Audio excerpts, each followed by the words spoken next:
Today is Wednesday, March 24th, 2021. Today is the day. It's bright and early.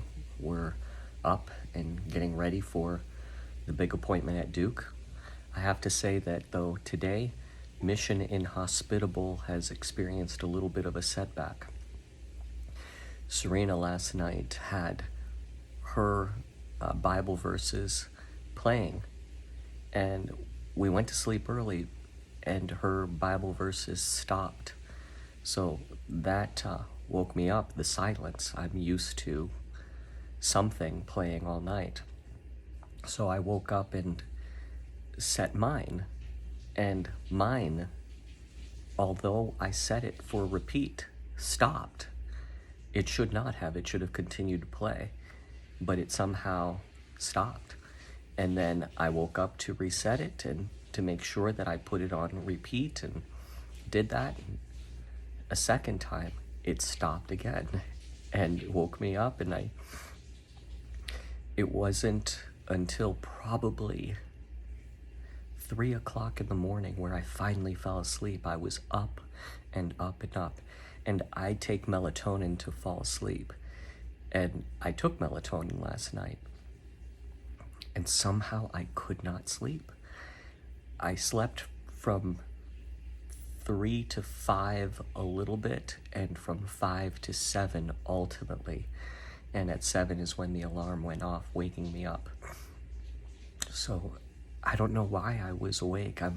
I wasn't particularly anxious or nervous, at least not that I'm aware of.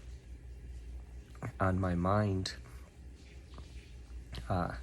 I ended up just praying.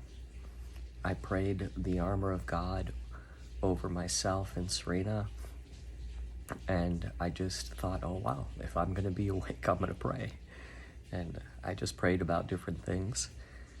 So here I am. I am exhausted, but I will not be discouraged. I will not be defeated. I am more than a conqueror. That's what my Bible tells me, and that's what I believe. So I am ready to face this day and all that it has with faith and confidence, because that's the way to face it, right?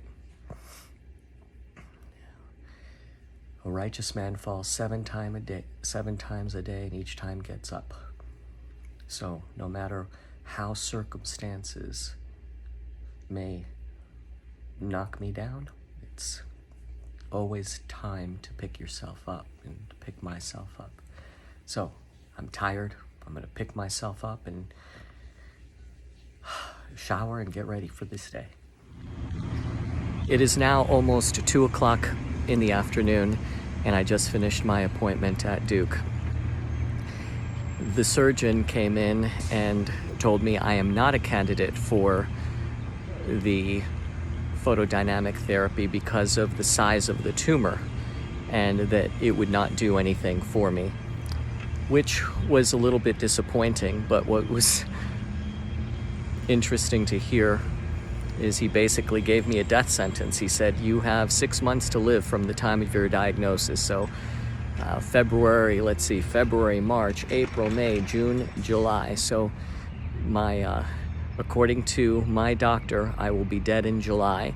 He said that this will be a terrible death for me. And he said that the tumor is in the worst possible place it could possibly be and will likely spread to my heart. And that the kind of pain and suffering that I'm going to experience is unbearable. And he said that there is no other option, and this is it. Either this or basically death. So he gave me a death sentence.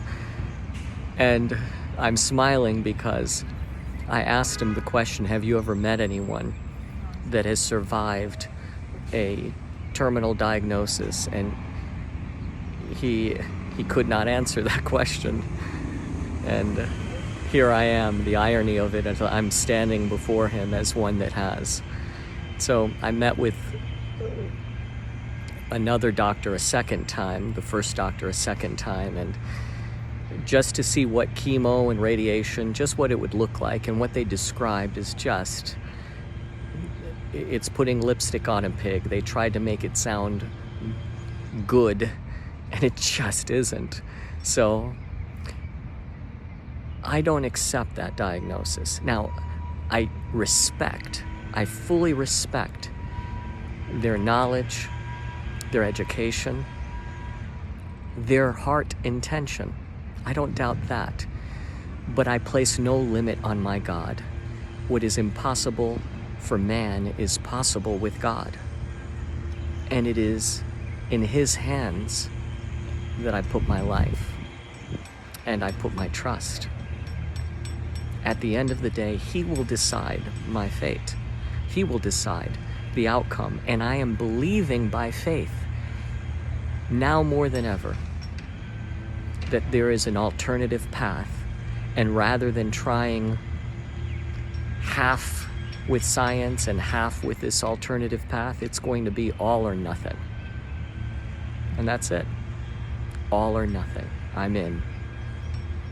So, here we go. Now begins the adventure.